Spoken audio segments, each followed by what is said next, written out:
Hello friends, welcome back to Anveshan Raj channel. आज हम लोग पढ़ेंगे वाक्य। आज हम लोग पढ़ेंगे वाक्य। ठीक है। इसको लिखा किसने है? लल्लद। ठीक है, इसने कवित्री लल्लद ने लिखा है। ठीक है, इसमें क्या लिखा है देखिए। रस्सी कच्चे धागे की खींच रही मैं नाव, जाने कब सुन मेरी पुकार, करे दे भवसागर पार। पानी टपके कच्चे सकोरे, व्यर्थ प्रयास हो रहे मेरे, जी में उठती रह रहूक, घर जाने की चाह है घेरे। इसमें पहले कठिन शब्दों को देखते हैं। ठीक है ना। कवित्री ने रस्सी कच्चे धागे का अर्थ क्या होता है? सांसों को। ठीक है। नाव मतलब शरीर, भाव सागर मतलब संसार रूपी सागर, और कच्चे सकोरी मतलब कच्चे मिट्टी का बर्तन, और हुक मतलब तड़प। ठीक है। इसमें कवित्री कह रही है कि मेरा जीवन क्या हो रहा है, बहुत कम होता चला जा रहा है। ठीक है ना। और जाने कब सुन मेरी पुकार, भगवान मेरी पुकार कब सुनेंगे। ठीक है। जिस तरह पानी सकोरे, सकोरे मतलब क्या होता है? कच्चे मिट्टी का बर्तन से जैसे पानी टप टप करके जा रहा है, वैसे ही मेरा जीवन क्या हो रहा है? खत्म हो रहा है। ठीक है ना। खत्म होते जा रहा है, और मेरा प्रयास भी क्या हो रहा है? व्यर्थ हो रहा है। ठीक है ना। और जी में उड़ती रह हुक, हुक मतलब क्या होता है? तड़प। मेरे अंदर क्या हो रहा है? तड़प उठ रही है, घर जाने की इच्छा हो रही है, भगवान की घर जाने की इच्छा हो रही है। ठीक है। चलिए अब इसका व्याख्या देखते हैं। इसकी व्याख्या देखते हैं। यहाँ पे देखिए, कवित्री बहुत दुख स्वर में कहती है कि मैं अपनी शरीर रूपी नाव को सांसों की कच्चे धागे से खींच रही हूँ। ठीक है। क्या कर रही हूँ? सांसों को कच्चे धागे से खींच रही हूँ, ना जाने प्रभु प्रभु मेरी पुकार कब सुनेंगे। ठीक है। जिस प्रकार कच्ची मिट्टी के बर्तन से पानी टपक टपक कर गिरता है, अधिक देर तक नहीं ठहरता है, उसी तरह मेरे प्रयास भी क्या हो रहे हैं? व्यर्थ हो रहे हैं। ठीक है ना। मेरे सारे प्रयास व्यर्थ हो रहे हैं। ठीक है। मेरा जो जीवन है, वो क्या, और मेरी आयु भी कम होती जा रही है, धीरे धीरे बीत रही है, प्रभु से मिलने की इच्छा भी पूरी नहीं हो रही है। ठीक है ना। मेरे मन में कुछ देर बाद रह कर हुक, हुक मतलब क्या होता है? तड़प उठ रही है। ठीक है ना। घर जाने की इच्छा और प्रबल होती जा रही है। इसमें कवित्री क्या कहती है कि संसार रूपी सागर से मुक्त होकर घर जाने की इच्छा हो रही है। ठीक है ना। कवित्री को संसार रूपी सागर से मुक्त होकर भगवान का घर जाने की चाहत हो रही है, और मुक्ति पाने की चाहत हो रही है। ठीक है।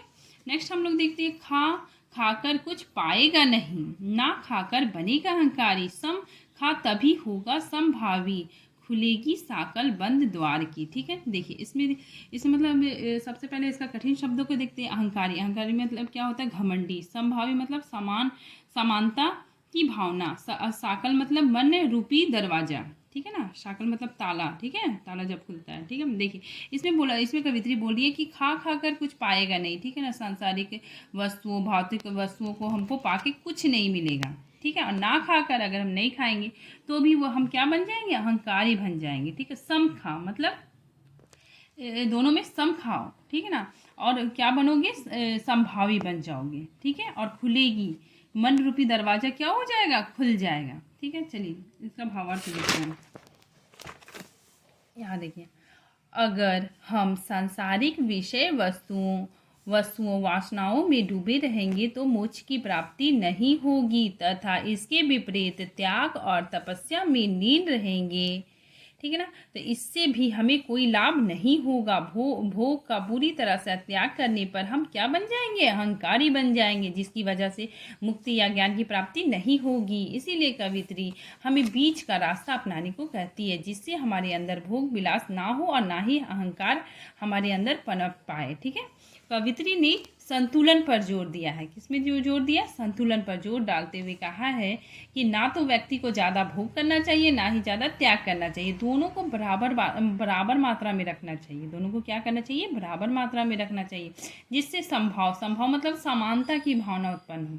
ठीक है ना। हमारे हृदय में क्या? उदारता आए, और हम अपने प्राय से उठकर मन रूपी दरवाजा जिसकी ताला, ठीक है ना, जिसका साकल मतलब दरवाजा खुल सके। ठीक है ना। कवित्री इसमें कहती है कि ना हमें ज़्यादा भोग करना चाहिए, ना ही हमें ज़्यादा संयम रखना चाहिए। दोनों में समानता रखना चाहिए, जिससे हमारे हृदय में क्या आ जाए? उदारता आ जाए। ठीक है। चलिए नेक्स्ट हम लोग देखते हैं कि आई सीधी राह से गई ना सीधी राह, सुसुम सेतु पर खड़ी थी बीत गया दिन हाय, जब टटोली कोड़ी ना पाई, मांझी को दू क्या उतराए। इसमें कवित्री क्या कहती है इसमें कवित्री कहती है कि देखिए, कवित्री कहती है कि जब मैं इस संसार में आई तब प्रभु ने मुझे बिल्कुल, जैसे एक छोटा बच्चा आता है ना, वैसे ही प्रभु ने मुझे बिल्कुल कैसा बनाया, निश्चल बनाया, ठीक है, पवित्र बनाया, पाक बनाया, बिना भेदभाव का बनाया। लेकिन जब मेरे जाने का समय आ रहा है, ठीक है ना, मेरी मृत्यु जब निकट आ रही है, तो मैं सीधी राह पे नहीं चल सकी, अर्थात मैं भटक गई, ठीक है। मेरे मन में क्या आ गया, सांसारिक मोह माया आ गया, छल कपट से भर गया, ठीक है। मैं नाड़ी रूपी पुल, हठ योग, ये सुषुम मतलब क्या होता है ना, सुषुम मतलब होता है हठ योग, ठीक है, सुषुम सेतु।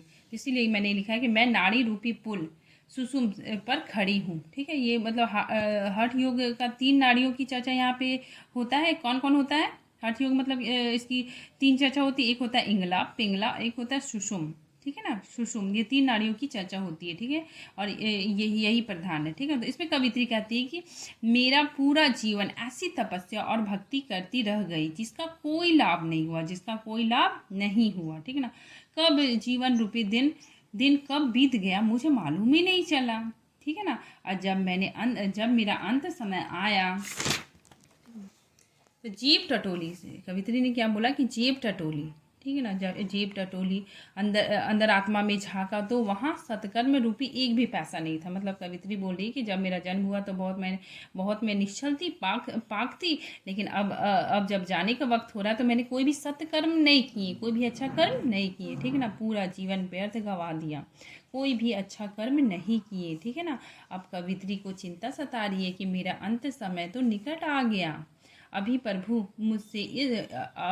मुझे इस भवसागर से पार कराने आएंगे तो मैं उन्हें महताना, मतलब जब प्रभु हमको लेने के लिए आएंगे तो मैं उन्हें क्या दूंगी, मेरे पास तो एक भी पैसा नहीं है, ठीक है ना। इसीलिए बोल रहा है कि उन्हें महताने के रूप में क्या दूंगी, क्योंकि पूरी उम्र व्यर्थ में गवा दिया। मैंने क्या किया, पूरी उम्र व्यर्थ में गवा दिया, कुछ भी सत्कर्म नहीं किए, ठीक है। चलिए नेक्स्ट हम लोग देखते हैं, थल थल में बसता है शिव, ठीक है ना, थल थल में बसता है शिव ही, भेद ना कर क्या हिंदू मुसलमान, ज्ञानी है तो स्वयं को जान, वही है साहिब से पहचान, ठीक है। इसमें देखिए कठिन शब्द, थल थल मतलब क्या होता है, सब जगह, सर्वत्र, कण कण में, भेद ना कर, अंतर ना करना, और साहिब मतलब ईश्वर या परमात्मा, ठीक है। यहाँ पे कवित्री कहती है, कवित्री क्या है कि शिव जी की भक्त है, ठीक है ना। वह कहती है कि शिव संसार के कण कण में व्याप्त है, कहाँ पे है, पूरा कण कण में व्याप्त है वो, ठीक है ना। तुम चाहे हिंदू हो या मुस्लिम, भेदभाव नहीं करना चाहिए, हमें क्या नहीं करना चाहिए, हिंदू मुस्लिम में भेदभाव नहीं करना चाहिए, ठीक है ना। राम ही रहीम है और रहीम ही राम है, ठीक है ना। जाति के आधार पर भगवान में भेदभाव नहीं करना चाहिए, ठीक है। यदि तुम ज्ञानी हो, अगर तुम क्या हो, अपने आप को बहुत ज्ञानी समझते, अगर तुम ज्ञानी हो तो ब्रह्म आडम्बरों में ना पढ़कर अपने अंदर झांको, क्या करो, अपने अंदर झांको, क्योंकि जब तुम अंदर देखोगे तो परमात्मा वहीं मिलेंगे। हमारे अंदर मन में क्या है, परमात्मा है, ठीक है। अपने अंदर झांक कर देख लो, तेरे अंदर क्या है, भगवान है, ठीक है। इसमें कवित्री यही कहना चाह रही है। थैंक यू फ्रेंड्स, अगर आपको हमारा वीडियो अच्छा लगता है तो लाइक कीजिए, सब्सक्राइब कीजिए और ज़्यादा से ज़्यादा शेयर कीजिए। Thank you.